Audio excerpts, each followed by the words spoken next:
We are joined today by Professor Jeffrey Sachs to discuss if, peace could break out in Iran.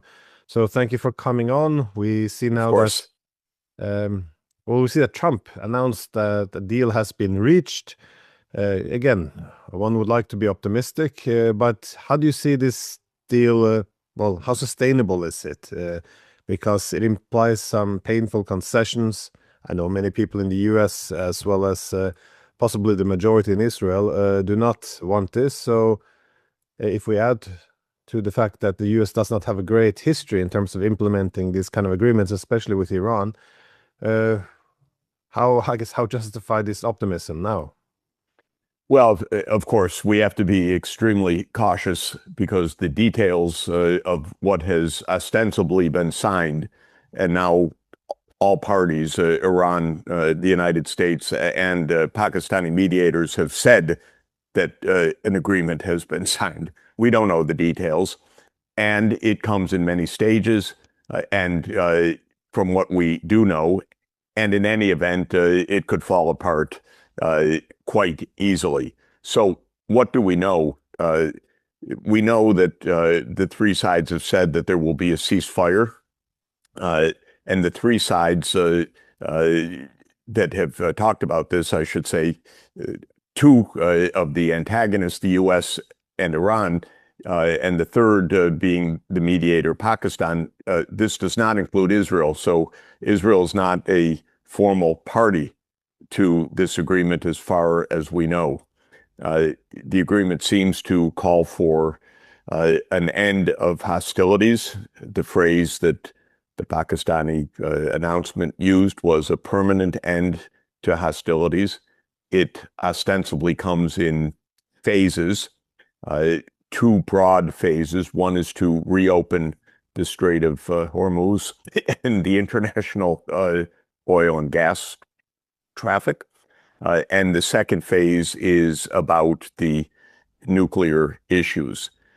It seems, according to the announcements, that the agreement does not include other kinds of demands that the United States had once upon a time put on the table about Iran's missile systems or its support for other groups in the region, such as Hezbollah.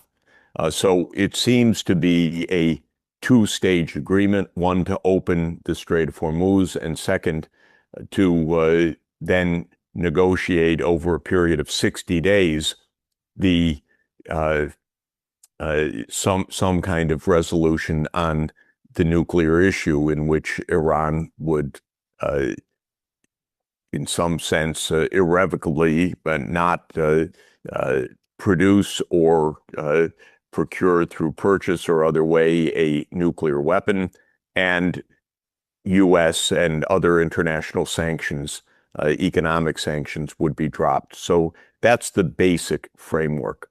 Within that, there are many statements, but not so much clarity. How will the Strait of Hormuz be governed going forward? It seems from the Iranian side that Iran says this is not an international waterway. It's a waterway shared by Iran and Oman, and we will have co-responsibility for that. Whether that is somehow inscribed in the agreement or not, we don't know.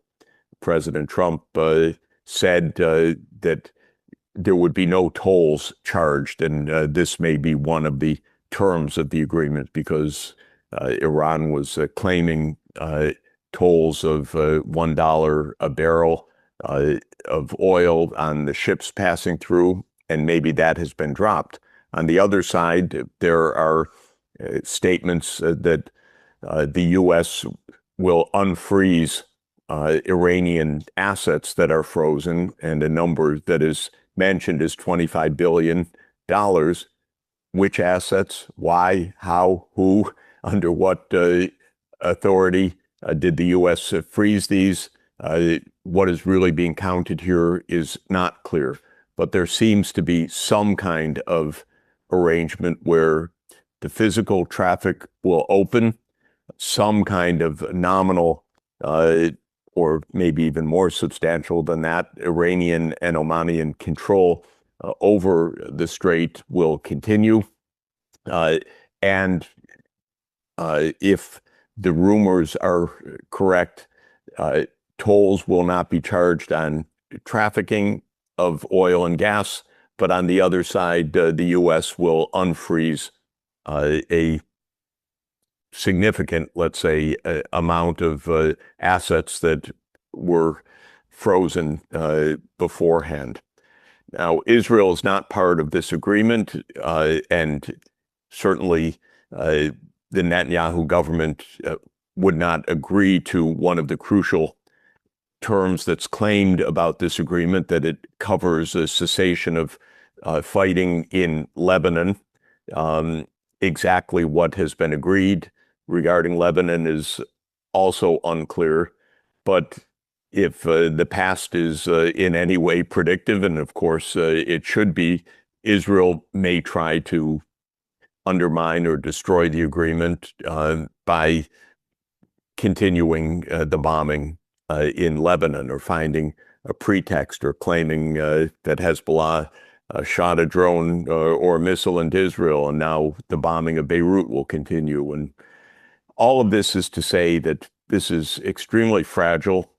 It essentially, at the core, from what we can gather, returns the situation more or less to the situation ex ante before the February 28th attack by Israel and the United States on Iran, with some significant changes perhaps on formal control of the straits, perhaps with some unfreezing of Iranian assets, or perhaps not. Sorry to be so vague, but our main media don't even pretend to tell us what's in the agreement.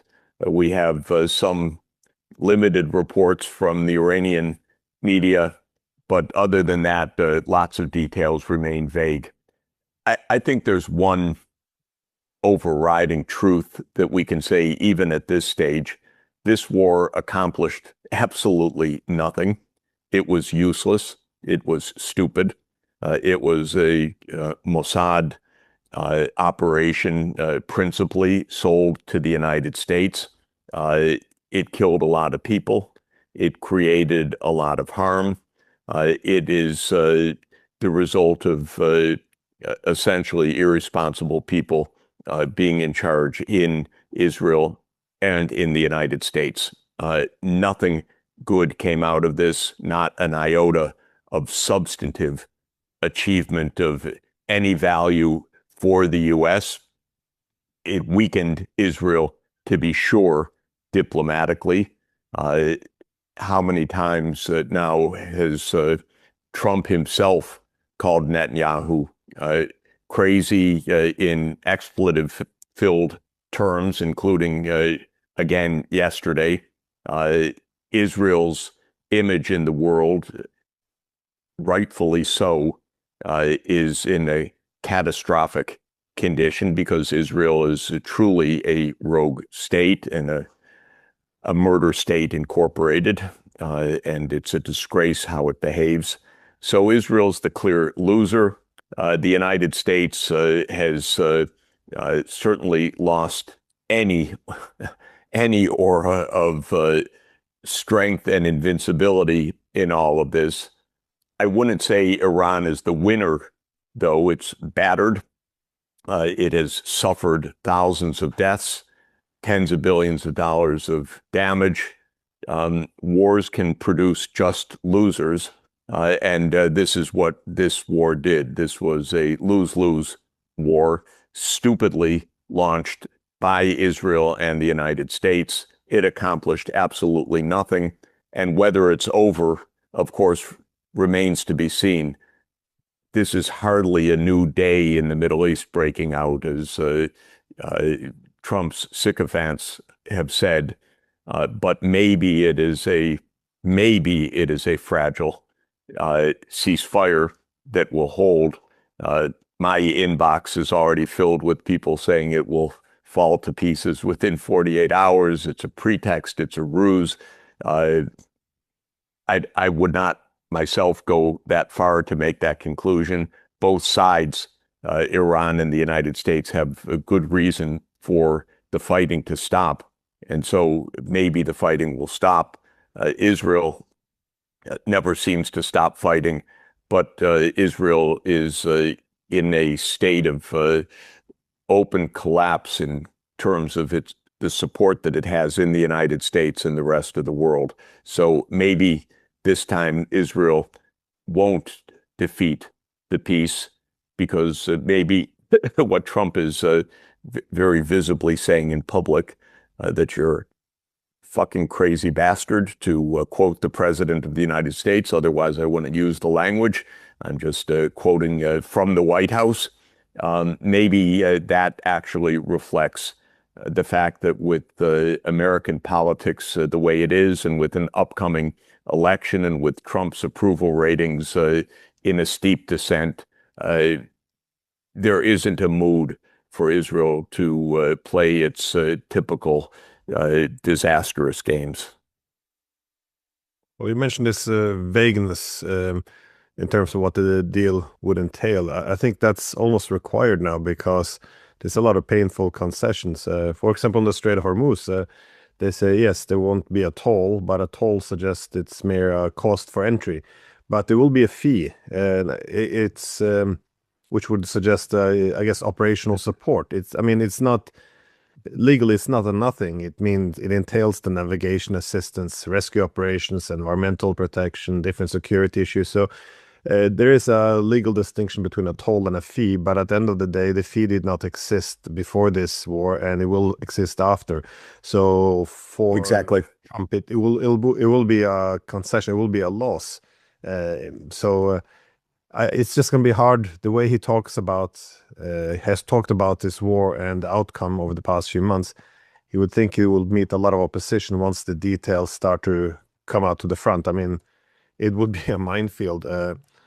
Yeah, and two kinds of opposition. Of course, we have the Zionist lobby, which will openly attack the deal as a concession to the evil regime. And there will be, of course, eventually, if our media ever get around to it, and if there are at least a few politicians that are not pathetic in our country, questioning what the hell just happened.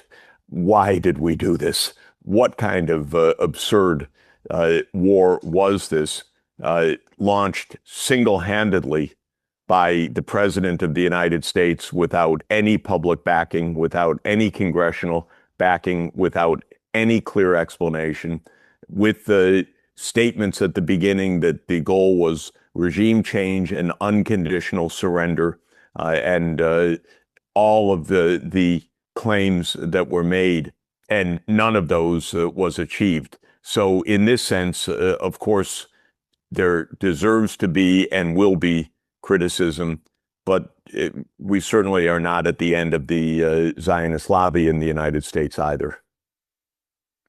Yeah. Well, I think people always get lured into these wars because of the way political discourse is now. I mean, you notice when they attacked Iran, essentially the logic was, well, if you support it, then you're pro-Israel. If you're not supporting it, then you're pro-Iran. This is how people talk. No one began with the point of departure being, what should we achieve and how can it be achieved? An actual strategy.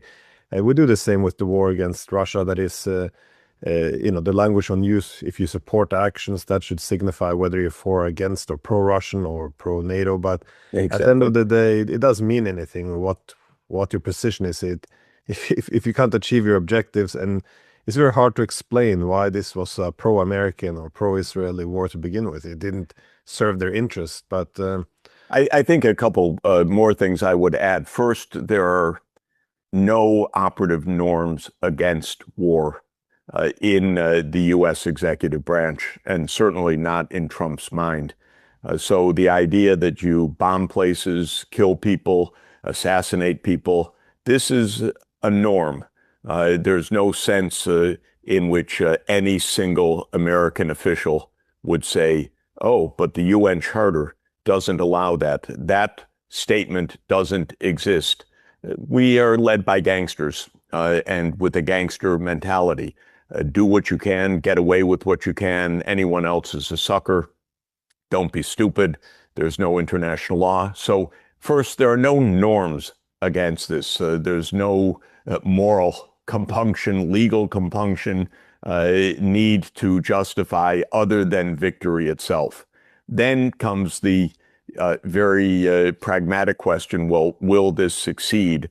And I think it's probably the case that Trump was on a drunken high from delusional high, let me say, from Venezuela, in which some kind of inside operation between the CIA and the Venezuelan government agreed to the removal forcibly of the president of the country.